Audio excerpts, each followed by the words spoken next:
pulls me aside, opens up my bag, takes out the salt. Like, I might be going to jail now.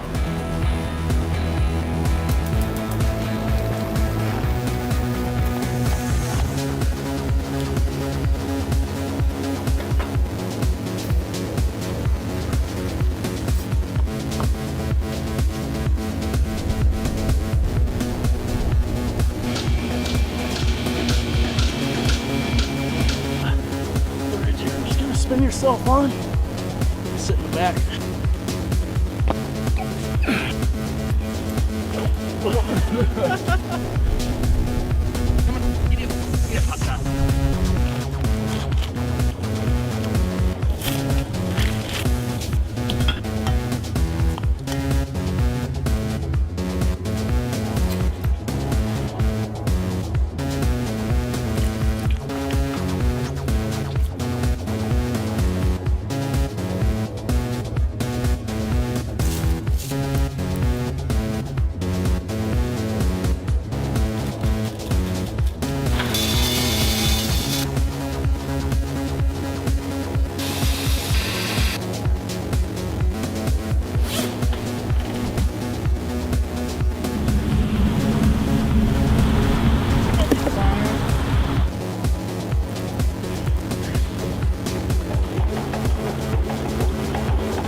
Ok, digamos, hemos tenido un inconveniente probablemente con el audio, pero han visto como la búsqueda de prepararse un sándwich, ¿no? ¿Qué es lo que me interesa poder destacar en este video? Para ponerlo en términos bastante sencillos.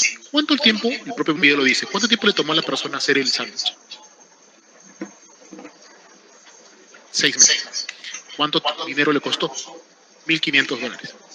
¿Qué sándwich hizo? Un sándwich de pollo. Y obviamente, ¿por qué creen que esto es importante? ¿Alguien se animaría a opinar? ¿Por qué creen que este video es ilustrativo de nuestra materia?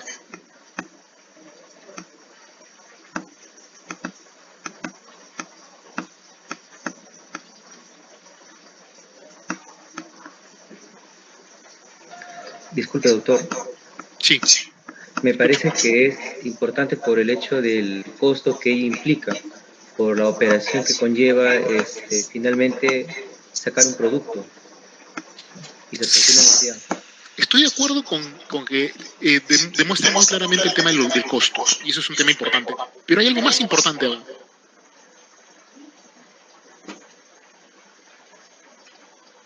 Ramos, la producción. Está bien, también es importante, pero eso podría ser discutido en cualquier otro curso. Pero ¿por qué en contratos es tan importante? De cara a lo que vamos a discutir. Vamos a discutir los fundamentos económicos y dogmáticos del contrato. ¿Por qué es tan importante el video entonces? Sí, profesor. Dime, Darwin. Pienso yo que sería por la relación de intercambio, de cooperación, ¿no?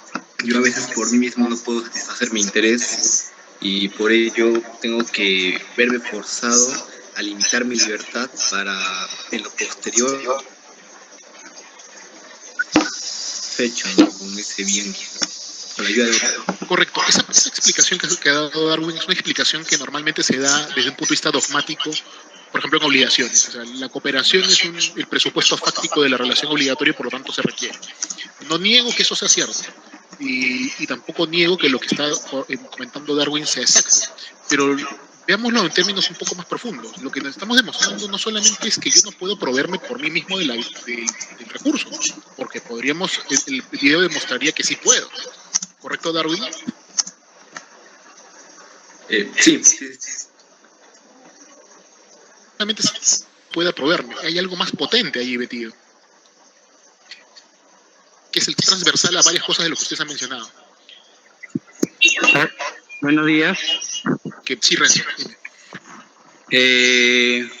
Creo que en el proceso vemos que la persona que, bueno, va en este caso a preparar el sándwich, de alguna manera interactúa o tiene que verse en la necesidad de interactuar con distintos tipos de sujetos.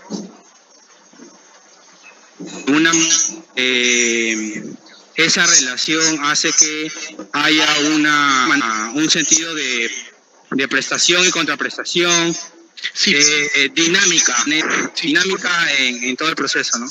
sí, disculpa que te corte, pero si te das cuenta, el propósito de que el tipo haga el sándwich es justamente demostrar que todos y cada uno de nosotros podemos hacer. O sea, imagínate el hecho de que, claro, se interrelacionó con otras personas, no voy a negar eso, pero si te das cuenta, el propósito es demostrar de que proveer la gallina, ponerme a buscar las semillas de trigo, ponerme a buscar donde las abejas han hecho su panal. O sea, estoy de acuerdo con que se ilumine este tema de la relación, pero hay algo más importante, o sea, porque si yo puedo interrelacionarme con alguien y directamente puedo pedir que me entreguen el sándwich porque he hecho todo este proceso. Eso te demuestra que el tema de la interrelación con esos sujetos que te dan los insumos hasta cierto punto de lo que va a ser el sándwich no es el tema importante. ¿Cuál es verdaderamente el tema? Acostumbrados a pensar muy como abogados y centrarnos mucho en el tema interrelacional. O sea, me queda claro que ustedes que han llevado obligaciones o son fanáticos de situaciones jurídicas subjetivas porque me están enfatizando mucho ese punto, pero hay algo más allí metido. Sí, Renzo. Sí, te escucho, Gilbert. ¿Qué tal? Lo que puedo ver, lo más importante, además de, digamos, de la cooperación, como tú mencionas, que se puede ver en el tema de obligaciones, además de la cooperación, lo que es el tiempo que en el menor tiempo posible se puede generar cierto producto. O sea, me gusta el tiempo, pero Adel, que creo que es la que Adel ha dicho, para facilitar la vida de los individuos. Sí, y alguien más ha dicho, Elmer, que es el tema de la especialización en los actores de producción. Esto es más importante. Si se dan cuenta, el video lo que está demostrando es, a diferencia de lo que normalmente nos enseñan, por ejemplo, en obligaciones, instituciones jurídicas, dicen yo no puedo proveerme por mí mismo de un bien y por lo tanto busco interrelacionarme con algún otro. El video trata de demostrar de que eso no es cierto, o no siempre es cierto en el 100% de los casos. Yo sí puedo proveerme el recurso, puedo hacer el sándwich, pero me va a costar. ¿Y cuánto me va a costar? Pues el video lo demuestra. Me tomaría mucho tiempo, muchísimo tiempo, y me tomaría muchísimo esfuerzo. Simplifiquemos mucho más. Cualquiera de ustedes compara ese sándwich en la esquina. 5 minutos tal vez, o menos. Correcto. ¿Y en cuanto a dinero? Recuerden, el video demuestra que me tomó 6 meses y me tomó $1,500. Ustedes me están diciendo, me puede tomar 5 minutos y de repente 5 soles, o menos. ¿Para qué existe el derecho a los contratos entonces?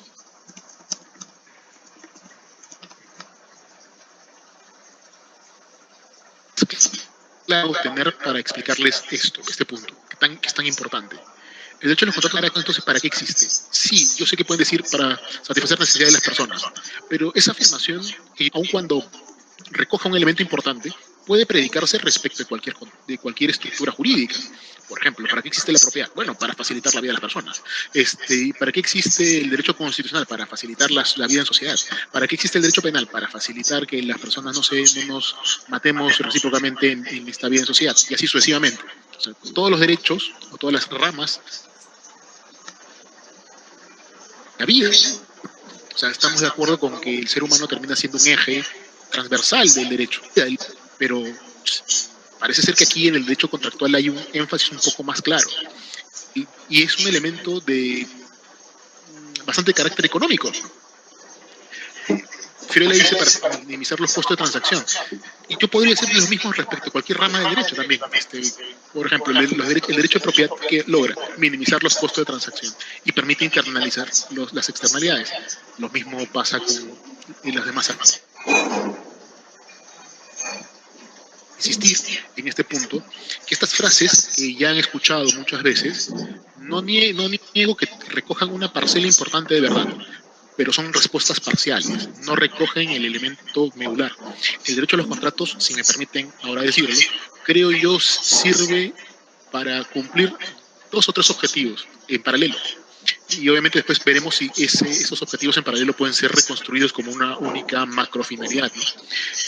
Permite la división del trabajo, que significa en buena cuenta que cada quien que tenga para producir determinado bien, servicio, pues se dedica a ello. ¿Y por qué se debe dedicar a ello? Una explicación sencilla es porque pues, le gusta dedicarse a esa actividad. Una respuesta un poco más interesante es porque es bueno en ella. Y una respuesta aún más interesante sería porque tiene una ventaja competitiva respecto de las demás personas para proveer determinados bienes y servicios. Y eso es una respuesta bastante más interesante. Esa es la primera cosa que quiero ver como finalidad. Llamémosle así, aun cuando sea muy importante, es permitir que cada uno de ustedes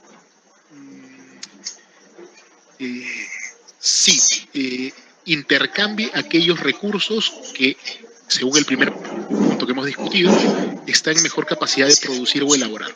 Con lo cual ustedes transmiten sus excedentes y obtienen elementos que ustedes tienen en déficit. Si adecuadamente la función y el trabajo, las personas que hacen bien ciertas y otras cosas producirán mucho de ese bien. Pero evidentemente producir mucho de ese bien o de ese servicio no les satisface en sí misma las demás necesidades que experimentan. En esa medida, yo aliento a que ustedes produzcan mucho de esos bienes, en los cuales son buenos, para luego utilizar ese excedente para obtener vía intercambio aquello que ustedes requieren o les falta. Hasta ahí vamos bien.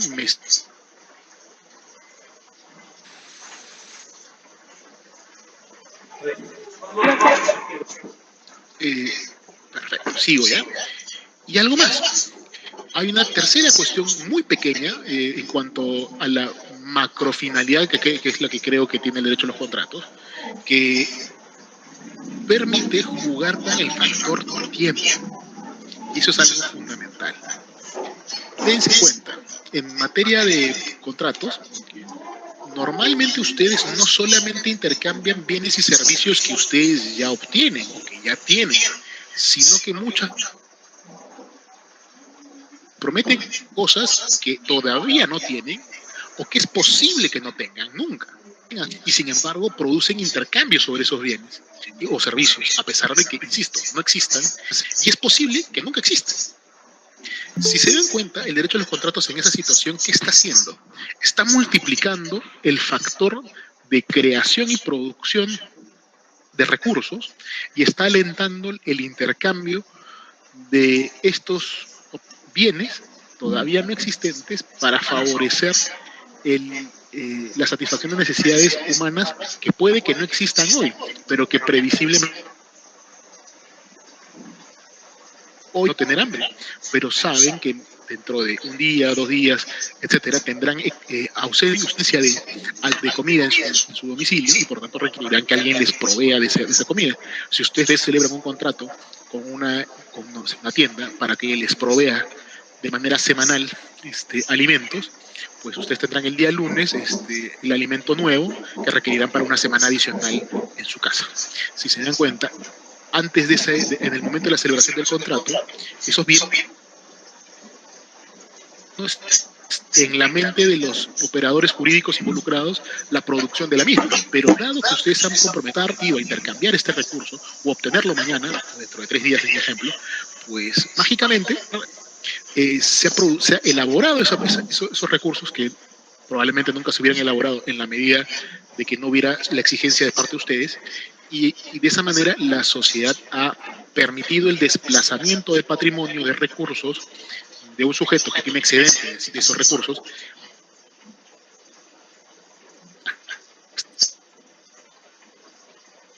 El tiempo es importante en el contrato. Está ahí no solamente porque es un elemento estratégico que lleva a las partes a colocarse eventualmente en una situación de mayor exposición frente a situaciones de incumplimiento. Digamos, como ya ustedes saben bien, aquella persona que cumple en primer lugar pues está menos expuesta al incumplimiento de su contraparte, porque obviamente la contraparte que cumple en segundo lugar podrá haber obtenido aquello que requiere y solamente en un segundo momento pues estará comprometida o no a realizar la actividad contra su oportunidad. Si no lo hace, pues quien perdió el recurso, y no es solamente el recurso de la prestación ejecutada, sino miren todos los elementos que acabamos de discutir, los habría perdido. Entonces, hemos visto finalidades pequeñas del derecho a los contratos. ¿Podríamos animarnos a nosotros a construir una gran finalidad del derecho a los contratos? Yo creo que sí.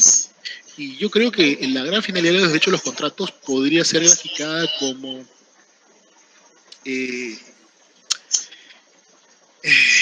la creación de incentivos para la producción de bienes y su intercambio en un momento determinado. Si se dan cuenta de esa manera, reconstruye estos subobjetivos, objetivos más pequeños del derecho a los contratos. Espero que me haber sido claro. Si hay alguna duda sobre este particular, pues díganmelo con confianza para aclararlo.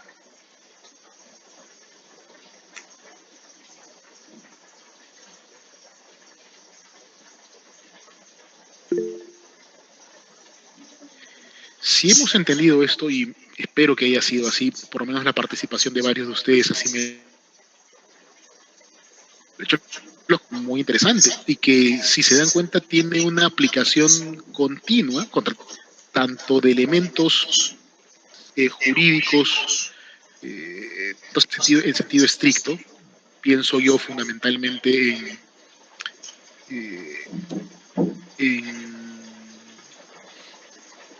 en estas situaciones de intercambio las cuales estoy discutiendo, pero también tiene elementos económicos bastante más complejos, porque si los individuos, los sujetos, nos encontramos en capacidad o vía el intercambio al cual vamos a llegar se produzcan o no se produzcan bienes que yo considere necesario para la satisfacción de mis necesidades, es posible entonces que el contrato termine siendo un mecanismo que también cumple objetivos no necesariamente económicos, sino también objetivos financieros. Me explico un poco mejor. Contrato de compraventa. Yo sé que ustedes van a tener una sesión dedicada a la compraventa, ¿ya? Pero piénsenlo ustedes mismos. ¿Por qué el contrato de compraventa existe la modalidad de la compraventa de bien futuro? ¿Por qué?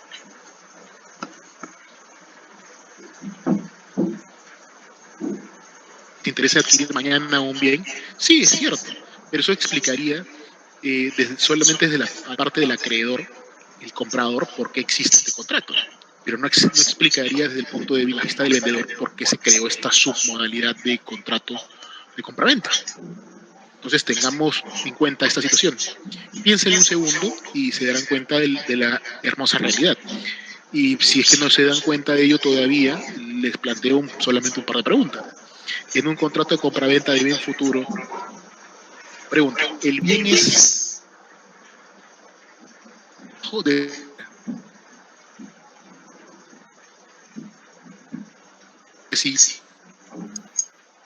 Janina dice más bajo. Y entonces viene mi segunda pregunta. ¿Y por qué qué? ¿Es por el riesgo? Tiene que ver con el riesgo, por supuesto, Álvaro, pero explícalo un poco mejor.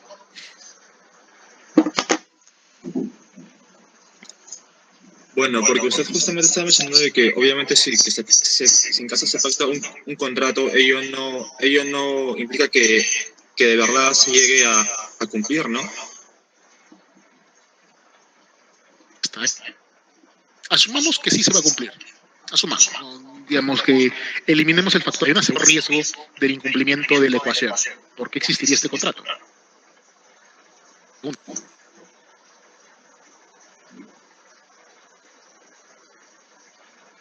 Sí es fácil de entender. Pregunta. Si la empresa vendedora, la que va a elaborar el bien futuro, digamos el departamento, tuviese que obtener el capital, todo es venderlo, ¿cuánto le costaría? El edificio. Bastante, ¿no? ¿Cuánto le cuesta a la empresa, después de dedicar a esta actividad, el construir, si es que puede vender desde antes de la construcción misma de los bienes, parte de los mismos? ¿Le cuesta más barato o menos barato? Más barato. Correcto. Entonces, ¿qué está haciendo también el contrato de compraventa bien futuro desde el punto de... Le está dando liquidez, le está dando financiamiento. Se está financiando a costa del comprador. Me estoy dejando entender, ¿no? Yo creo que de algún modo también me da esa seguridad, porque si yo vendo un bien futuro, o sea, ya lo vendí, ¿no? Entonces, si construyo primero y recién después busco el comprador, ni siquiera tengo la seguridad de que en cuánto tiempo lo vaya a vender o algo así. Estoy de acuerdo contigo, Nelia, pero justamente, si te recuerdas, justamente hemos eliminado la discusión. El riesgo cuanto de la cabeza del vendedor. No niego que sea correcto lo que dices, pero simplemente para volver en la línea de lo que estábamos discutiendo. Lo que quiero demostrar es de que el derecho a los contratos juega con los factores que he mencionado al inicio. Juega con el factor tiempo, juega con el factor de discriminar todos y cada uno de ustedes en qué son buenos, y por lo tanto los alienta a producir aquellas cosas en las cuales son buenos, para luego intercambiar esos recursos por aquellas cosas que ustedes son deficitarias.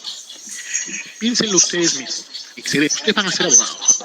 Como ustedes saben, el abogado tiende a cobrar por hora. ¿Correcto?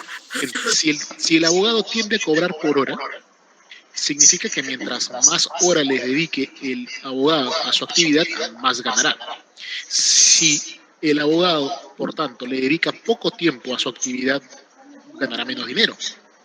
Por lo tanto, el abogado en algún momento tiene el siguiente dilema.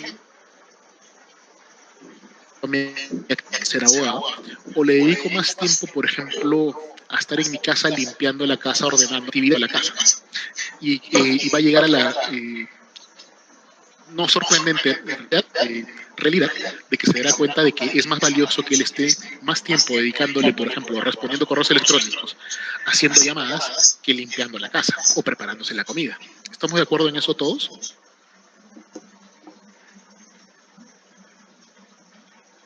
¿Y qué va a hacer inmediatamente?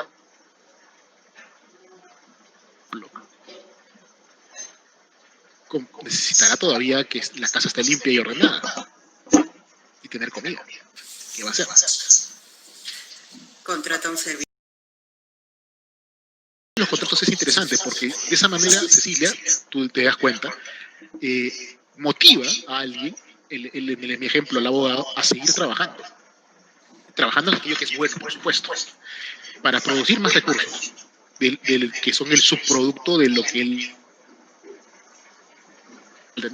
abogado puede suplir las necesidades que él tiene, más dinero, como cualquier ser humano, y cubrirlas a través de la relación con otros. Y al hacer eso, adivinen, curiosamente comienza a obtener más tiempo para hacer aquello cosa que es bueno y producir más recursos. Se están dando cuenta, ¿no? El derecho a los contratos es fabuloso por eso, porque ustedes estudian esto, cuando por ejemplo ven economía, en términos muy generales, la división social y tradicional, y por ejemplo la división de género del trabajo, y cuando estudias el derecho de los contratos y te das cuenta de que produce, alienta esto que estoy explicando, la realidad cobra bastante más sentido. Por eso ustedes se darán cuenta que aquellas personas, yo sé que la explicación que uno podría dar es bastante más simple, ¿por qué las personas que se dedican a actividades que le reportan altísimos recursos tienen más personas que trabajan para ellas? Es obvio, pues, Renzo, porque tienen mucha plata. Y es parcialmente cierta esa razón. Si esas personas no tuvieran a alguien que se dedicase a hacer esas actividades, ellos asumirían un costo de esto, ahora sí, pongámosle nombre, un costo de oportunidad muy alto. El costo de oportunidad que volvamos a mi ejemplo del abogado que cobra por hora. Si un abogado, digamos un socio de un estudio de abogados peruano, cobra, digamos, $300 la hora, es un monto previsible que cobran los socios en la mayoría de estudios de Lima, digamos, $300 hora. Dedicarle una hora de esa persona a limpiar su casa o a multiplicamos por cada comida del día y lo multiplicamos por cada comida de la semana y por cada comida del mes y después por cada comida del año, calcularemos y encontraremos que es una cantidad ingente de dinero. Si no le hubiera dedicado ese tiempo a hacer esas actividades, él habría estado libre para realizar aquello que es bueno. Como digo, analizar contratos, preparar informes, asumir defensas, como ustedes prefieran. Y de esa manera obtener esos recursos. Se van explicando el presupuesto de por qué el derecho a los contratos existe, y estoy explicando qué motiva, qué alienta el derecho a los contratos. Más lindo, ahorita todo esto que estoy explicando. Si me permiten entonces ahora cerrar el discurso, porque no quiero que esta clase pues se vuelva eterna, ¿no? Porque si tengo que explicar todo, esto me tomaría muchísimo tiempo, no quiero aburrirlo. Entonces ahora está claramente imbricada con la comprensión del fenómeno contractual. Entonces entendamos algunos conceptos básicos de economía que nos llevarán a estudiar algunos fenómenos concretos. Vayamos a lo siguiente. Para que un contrato exista, desde un punto de vista dogmático, normalmente nos dice el contrato existe siempre y cuando se verifiquen algunas circunstancias sencillas. Por ejemplo, algunos elementos que son presupuestos, que tengamos dos agentes sujetos, dos partes, por lo menos, que tengan cierta capacidad, la capacidad jurídica de comprender aquello que están celebrando y por lo tanto vincularse jurídicamente. Esa es la explicación, la primera parte de un presupuesto contractual de la teoría del derecho a los contratos jurídicamente hablando. Después nos dicen que necesitamos que haya un intercambio de oferta y aceptación, por lo tanto que recaiga sobre un objeto cierto y que se cumpla cierta formalidad. En términos esenciales, eso es la construcción teórica. Traduzcamos esto, que es la construcción dogmática clásica, a una construcción económica.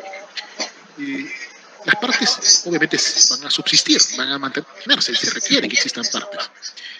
Aquello que nosotros le llamamos, por ejemplo, capacidad jurídica, que es la capacidad, como dirían los italianos, la capacidad de intendere et volere, o sea, la capacidad de entender y de querer, es lo que era nuestra capacidad de discernimiento. El derecho absoluto exista dentro de nuestra teoría contractual tradicional de derecho civil continental.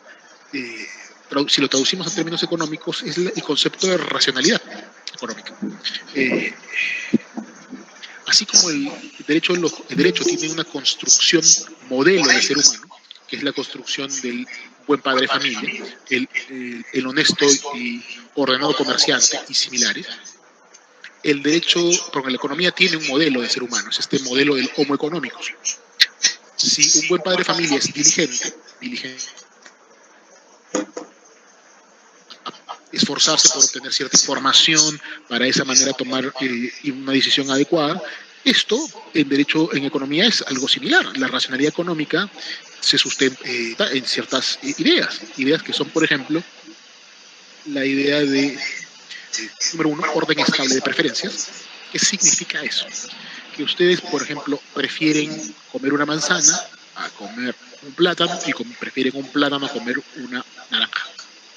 Por lo tanto, ustedes prefieren ustedes aprendieron en matemáticas. Un concepto muy sencillo. La gracia en transitividad en la economía es de que este orden de preferencias es previo a la toma de decisión. O sea, es casi como el imperativo categórico kantiano, ¿no? Que se produce a priori. Es lo mismo en el caso de la decisión y la creación del orden estable de preferencias. Esa es una primera característica. El entender que ustedes tienen un orden de preferencias me permite construir lo siguiente. Y es un ejemplo que siempre he dado. Jessica, digamos, tú tienes una preferencia por un tipo de auto, porque veo que tu foto es justamente dentro de un auto, o eso parece por lo menos.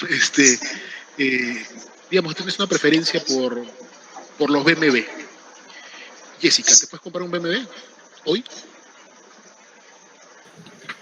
No, profesor. ¿Por qué? Porque no cuento con la economía necesaria para comprármela. Correcto. La primera parte, tu gusto, ¿cómo le llamamos? A lo cual tú te inclinas, te tiendes a. Y lo que te impide manifestar, concretar aquello que tú quieres, le llamamos a llamar restricciones. Tú misma, Jessica. Digamos ahora que tienes el capital. Por lo tanto, la restricción monetaria se ha eliminado. Siempre vas a poder comprar el auto que tú quieres. No sé, tendría que evaluar. O sea, no siempre, quizás a veces. Por la cual no, si tienes el dinero. Quizás al momento de comprarme ya me desisto, ya no quiero el auto que me gusta, quiero otro. No, pero recuerda, tus preferencias son estables. Esa parte no cambia. Entonces, si tu preferencia es estable y tu restricción presupuestal se ha eliminado, ¿qué puede suceder para que tú no puedas comprar el auto? Que el auto ya no se me alcance o ya no lo encuentre.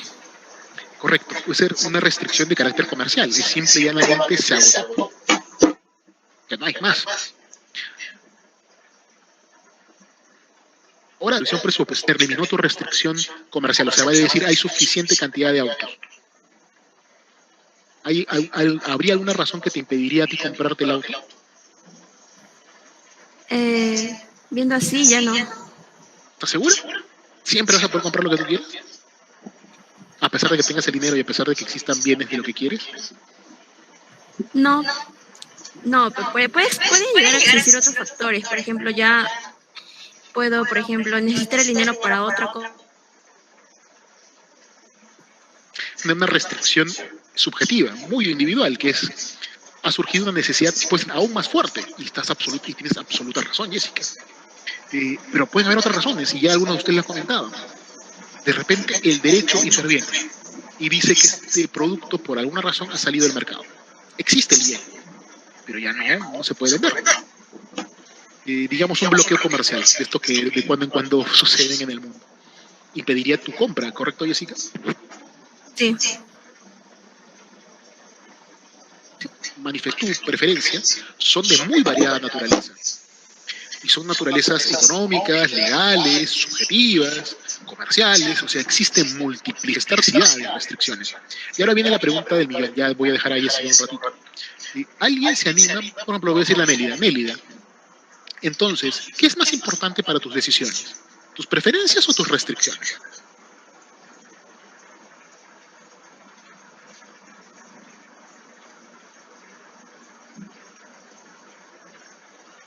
Bueno, ya todo el mundo lo tiene claro. Sí, las restricciones son más importantes, desde mi punto de vista, por lo menos. Estoy... por preferencias, todos tenemos preferencias, pero las restricciones son las que restringen, valga lo reiterativo del uso del término, tus opciones. tú puedes tener una serie de gustos muy particulares y específicos y tener un orden de qué prefieres en un orden decreciente. Pero si las restricciones son de tal magnitud que eliminan constante y sistemática,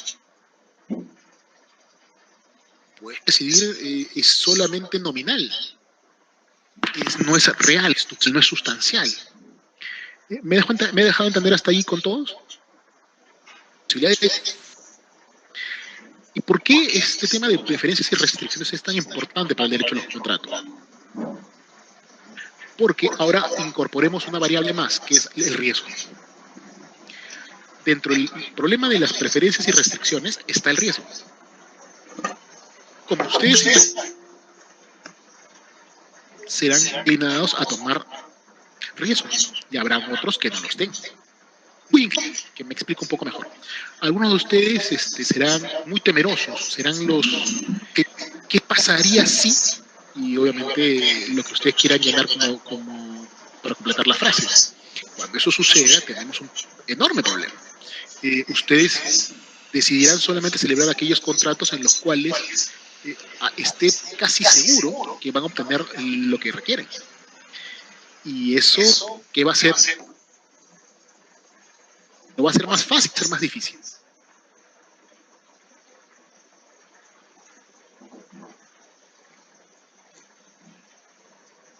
Vamos, yo sé que pueden. Lo hacen. Si ustedes son personas que quieren ir sobre lo seguro, ¿qué tan fácil va a ser obtener un contrato? ¿Fácil o difícil? Muy difícil. Más complicado. Correcto. Y más o menos barato.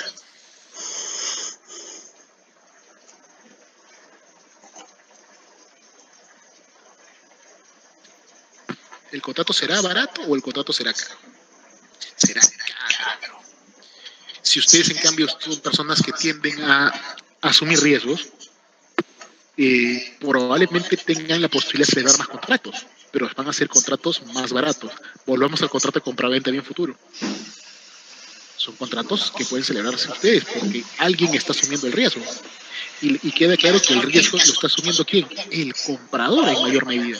No digo que el vendedor no asuma. Para si está asumiendo el comprador, hay una diferencia sustancial. Y no solamente eso con ellos, sino que evidentemente el comprador, con esta asunción de riesgos bastante más elevada, explica, además del tema de financiamiento que ya hemos conversado, por qué el costo de la compraventa es bastante más baja de que lo que sería una compra de un recurso ya existente. Y obviamente esto en contratos nos interesa porque evidencia por riesgo o la aversión al riesgo va a explicar si ustedes las incorporan o no incorporan una serie de condiciones contractuales en su futuro acuerdo. Y también explicará por qué la negociación contractual se convertirá en más compleja o menos compleja. Explicará por qué el contrato eventualmente no se llegue a celebrar. Porque mientras más exigentes sean ustedes en la asignación de riesgos, evidentemente su contraparte, pero claro, les podrá ofrecer una cobertura, un seguro, así entre comillas, respecto de la verificación de estos eventos, pero no lo hará gratis, le pedirá a ustedes un reequilibrio de las contraprestaciones.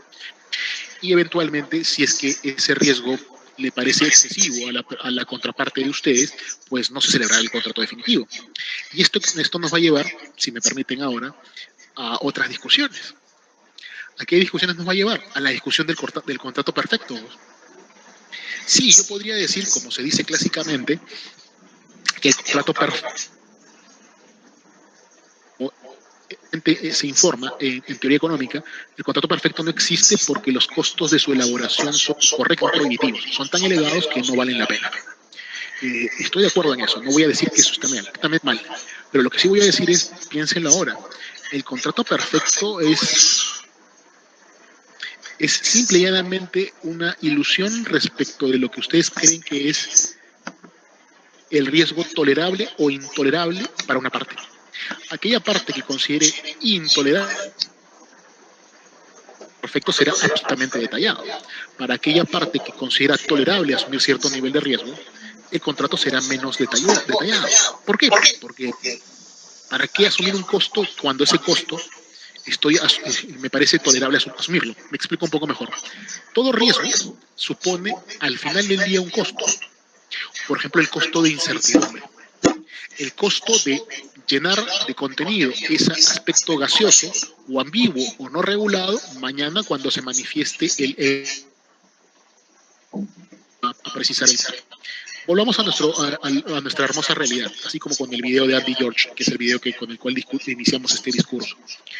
Hoy ustedes saben muy bien que la pandemia ha complicado el panorama de muchos contratos de duración.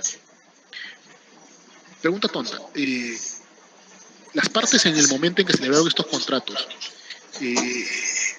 ¿sabían que la pandemia se iba a producir? Evidentemente la respuesta es no, por lo menos en el grueso de casos. Pregunta. Al no incorporar una previsión sobre este tipo de eventos en su contrato, ¿qué han asumido las partes?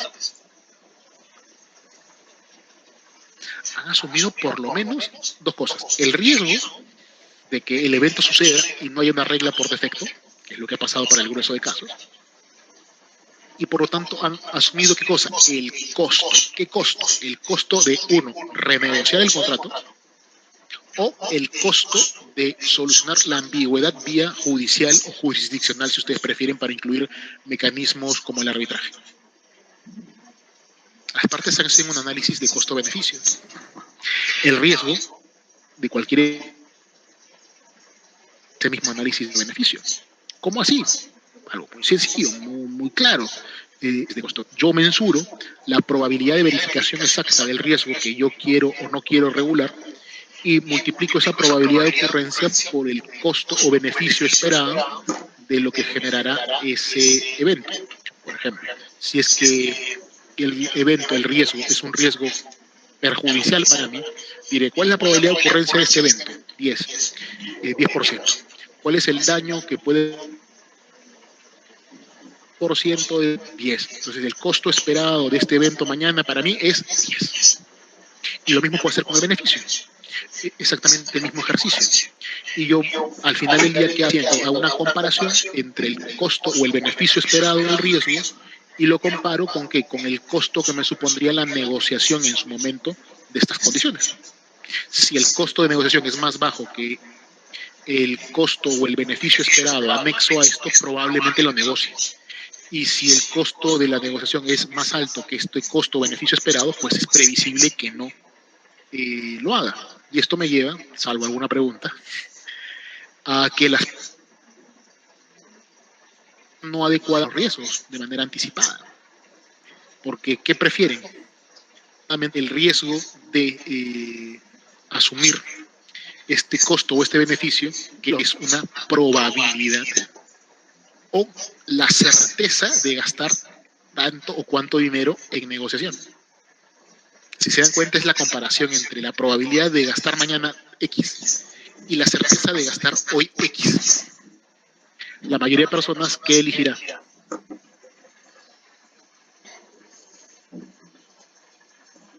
En lugar de gastar hoy día. ¿Por qué? Porque la diferencia en el tiempo, volvamos al tiempo, como era un tema importante en los contratos, me permitirá eventualmente usar ese capital de manera productiva. ¿Estamos bien? Yo sé, estoy explicándoles muchas cosas, pero es que tenemos poco tiempo. Y esta idea del derecho a los contratos es fabulosa, es extraordinaria, es muy rica. Contratos. En este ciclo no lo estoy dictando, por eso es otra razón por la cual acepté con mucho gusto la invitación de Tadesi, ¿no? Porque dejé de dictar contratos justo este ciclo, porque el ciclo pasado lo dicté en Católica. ¿Me siguen? ¿Dudas? ¿Preguntas?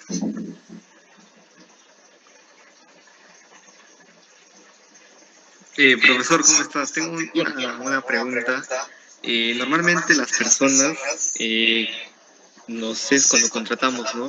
Siempre hay riesgos, ¿no? Que en determinadas circunstancias que ellas puedan tolerar. Entonces, Yo asumo riesgos que en la medida son previsibles, pero ¿qué pasa con aquellos riesgos que son imprevisibles, ¿no? Como el COVID, por ejemplo, ¿no? Allí, ¿qué pasaría con los intereses de las personas?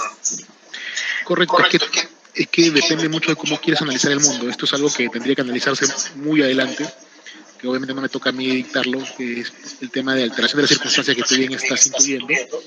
Tiene que ver con algo muy sencillo, Darwin. Yo puedo regular las cosas de dos maneras. Y es el gran... Cosas sobre la base de... Permíteme usar un italianismo. Yo puedo regular una fattispecie, un supuesto de hecho. Y obviamente al regular el tema sobre la base de un supuesto de hecho, tengo el problema de especificar el supuesto de hecho. Por ejemplo, si se produce una pandemia, tendrá que producirse el efecto X, Y o Z. ¿Hasta ahí estamos de acuerdo, Darwin? Sí. La mayoría de personas actúa así y regula sus cosas así. A mí me parece eso que está mal. ¿Por importa a ti? ¿Te importa el evento o te importa el impacto que produce el evento? Porque, No, me importa el impacto que produzca en la prestación. Entonces, ¿por qué no regular esto como la base del impacto, ¿no? Diciéndole que cualquier evento que produzca un impacto en el contrato, que es A, B, C o D, importará o la renegociación del contrato o la resolución del mismo. O el reajuste del contrato, si tú prefieres. Y tienes que prever que mañana hay una pandemia. Cierto, él lo podría prever de alguna forma, ¿no? La preveo sin preverla. No preveo el evento, preveo la consecuencia y el impacto. ¿Cuál es la mejor manera de regular las cosas?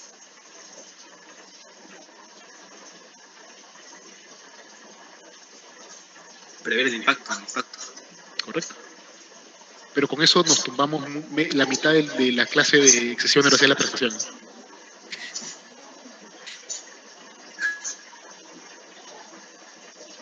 Simple. Ojo, no estoy diciendo nada nuevo. Esto que estoy planteando ya está escrito. Ya lo han dicho personas. La única diferencia es que yo se lo estoy poniendo a ustedes, probablemente en español y probablemente en términos un poco más amenos. Pero salvo esas dos cosas, ya está. Simplemente es cuestión de desarrollar. Sigo con un par de cosas más y casi acabo, no porque se acabe el tema, sino porque se acaba la clase. No puedo dedicarle mucho. Porque estoy excediendo mucho. De hecho ya cumplí una hora, pero bueno, de repente el tiempo vuela cuando nos divertimos. Por lo menos yo me divierto, espero que ustedes también. ¿Qué es los temas adicionales que a mí me interesan destacar? Ya hemos discutido solamente la primera fase económica del contrato. Hay un par de cosas más, hasta 4 cosas más que habría que ver. Una, se asume que sus decisiones, preferencias y restricciones. Asumo yo que cuando ustedes toman una decisión, la actúan tomando en cuenta, hemos dicho que estas restricciones, estas preferencias. O sea, ustedes están actuando ahora sí racionalmente. Cuando una persona no actúa conforme a sus preferencias ni tomando en cuenta sus restricciones, es una persona que actúa irracionalmente. O si ustedes prefieren, para usar un término que es más propio de la economía, ustedes actúan de manera anómala. Los economistas tienden a no diferenciar el comportamiento racional del irracional. Ellos dicen hay comportamientos son como malo, porque el Homo economicus es tautológico. No te puede decir comportamiento fuera del comportamiento del Homo economicus. Si vas por fuera es porque tú no te riges por las máximas del Homo economicus, luego entonces no es que eres irracional, eres una anomalía. Y por lo tanto la economía no tiene que explicar tu conducta porque está fuera de los cánones económicos. La economía es mucho más práctica que nosotros los abogados. ¿Qué más? Los costos de transacción. Algunas pueden tener restricciones, sí, por supuesto que sí, todas. De hecho, sería absolutamente fácil hacer raro, Darwin, que elecciones o decisiones no tengan restricciones. Las restricciones están a la orden del día. ¿Por qué? Porque es parte de la vida. el mero hecho como ya ustedes saben, el mero tema del costo-oportunidad ya es una restricción. El hecho de que ustedes tengan que estar aquí y dejen otras alternativas a la mano para tener que hacer esto. Un ejemplo, muy bien los miembros de Tadesi y algunos otros talleres de San Marcos que me han invitado en estos últimos meses. Y eso lo es.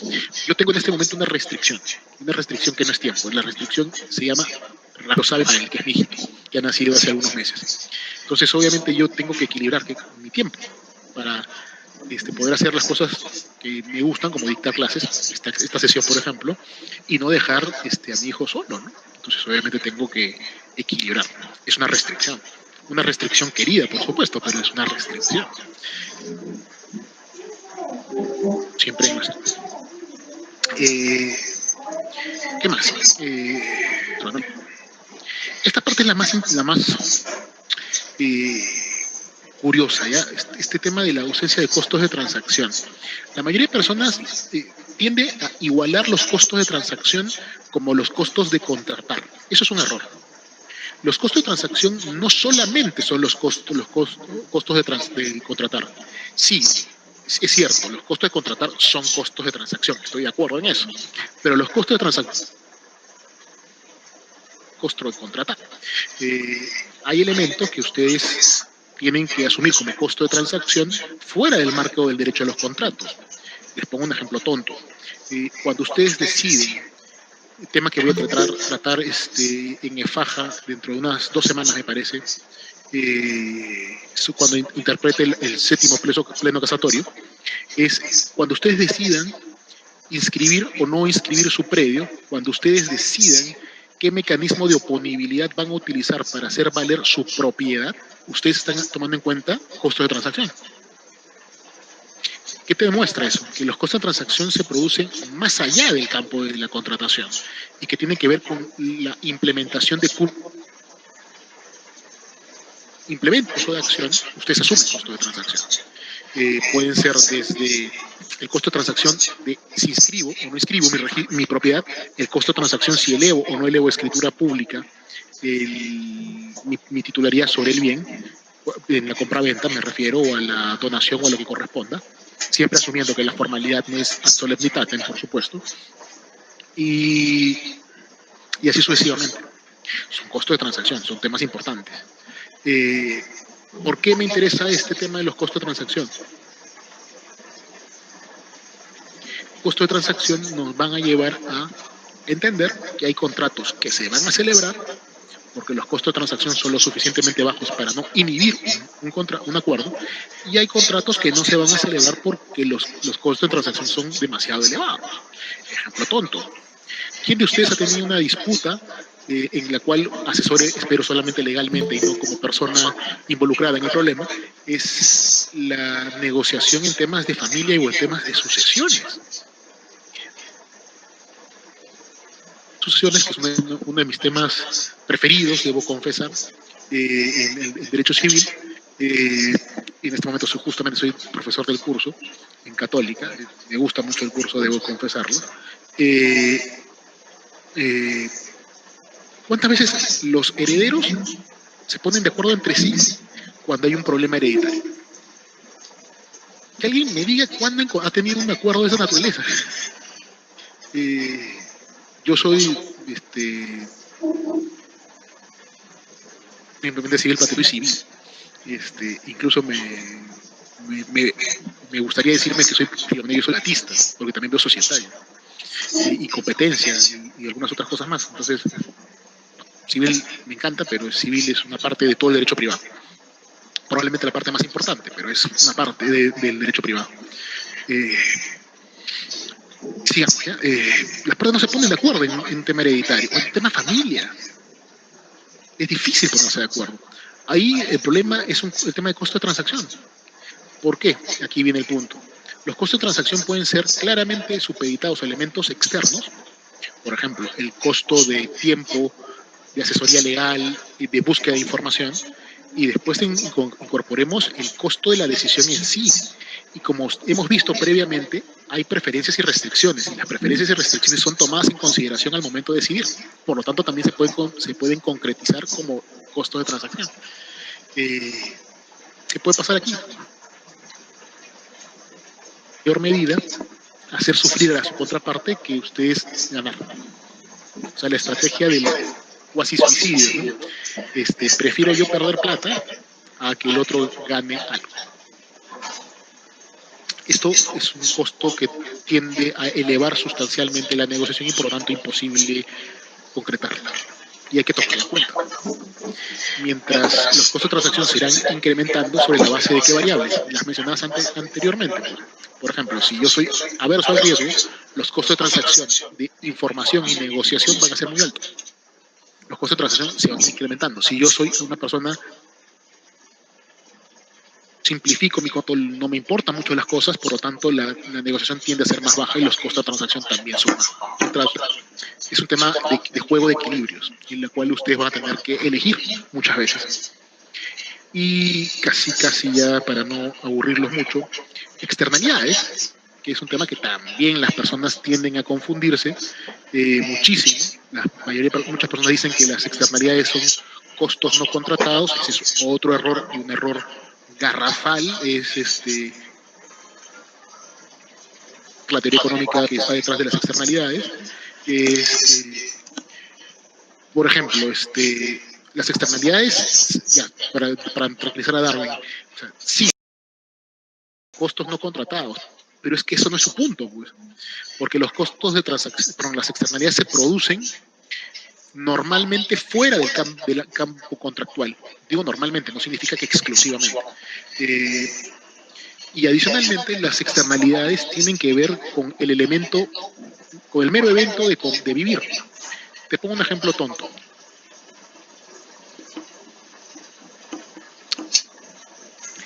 Para que te des cuenta la diferencia del contrato y el no contrato en cuanto a mercados. Y con eso casi acabamos. Pregunta, Darwin, tú quieres dormir y tu vecino quiere hacer siesta todos los sábados y acabar hasta las 5 de la mañana. Sabemos que eso es ilegal, pero digamos que eso es lo que va a hacer. ¿Qué significa? Que mientras tú tengas más horas de sueño, él va a tener ¿qué cosa? Menos fiestas. Claro. Las funciones de utilidad de ambas partes son inversas, son dependientes. O sea, ¿qué significa? Más de una significa menos de la otra. Dependen recíprocamente entre sí. Cuando tú encuentres funciones de utilidad de dos sujetos que son dependientes, adivina frente a qué estás. Estás frente a una externalidad. Sea positiva o sea negativa, pero es una externalidad. Cuando las funciones de utilidad son independientes entre sí, por ejemplo, Darwin, que tú trabajes más horas en el estudio donde trabajas, o en la empresa donde trabajas, o en el sector público donde trabajas, o en tu propia empresa, ¿tiene algo que ver con la cantidad, no sé, pues, de papas que produce un campesino? No hay vínculo. No hay vínculo, son independientes. ¿Qué significa? Que el exceso de dinero que tú produces por tu trabajo y el exceso de papas que produces, salvo qué cosa.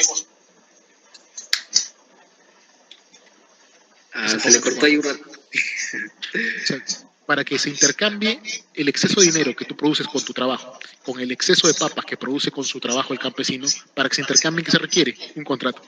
Si no hay un contrato, no hay intercambio. El intercambio es simplemente dependiente del acuerdo. En cambio, en los escenarios de dependencia entre funciones de utilidad, el intercambio se produce en automático, sin que exista un acuerdo. Y es por eso que no puedo decir que es un costo no contratado, porque el contrato no tiene nada que ver aquí. Lo que tiene que ver es simplemente la vida en sociedad. ¿Me dejo entender? ¿Por todos? Y bueno, ¿por qué esto es importante para los contratos? Porque los contratos sí producen externalidades, no lo voy a negar, pero obviamente producen externalidades respecto de quiénes, respecto de terceros. Y es aquí donde puedo yo vincular las externalidades cosas que ustedes aprenden en contratos, que es el principio res inter alios acta. Como ustedes saben, el principio de relatividad a los efectos contractuales. La externalidad positiva explica por qué el principio res inter alios acta exige que la extensión de efectos contractuales requiere la anuencia del tercero, con lo cual eliminas el hecho de que es una externalidad. Al incorporar la variable del deseo, la voluntad de las partes de recibir ese beneficio, pues se elimina el elemento de que es una externalidad, porque ya lo has canalizado a través de un contrato. Y por otro lado, eso es el tema más rico, es aquello que, por ejemplo, en la doctrina italiana se mencionaba el contrato in danno de terzi, o sea, el contrato en daño de terceros. O sea, yo puedo celebrar un contrato que perjudica a un tercero, claro que sí. Por ejemplo, un contrato de doble venta inmobiliaria. El segundo contrato lesiona el primero. Es una externalidad negativa. ¿Qué es enriquecimiento sin causa? Una externalidad negativa. Y así sucesivamente. Ok. El derecho a los contratos desde un punto de vista económico y dogmático, para que vean que sí se pueden interrelacionar. He traducido muchas veces los conceptos que ustedes ven en derecho normal, tradicional, civil continental, en términos económicos, y se puede hacer eso todo el tiempo. El que crea que son métodos que están en contradicción, pues están en un flagrante error. Eso no es cierto. Son cosas que se pueden estudiar en paralelo. Ok, muchachos, nuevamente agradezco mucho la invitación, agradezco muchísimo la paciencia que me han tenido para escucharme pues en un sábado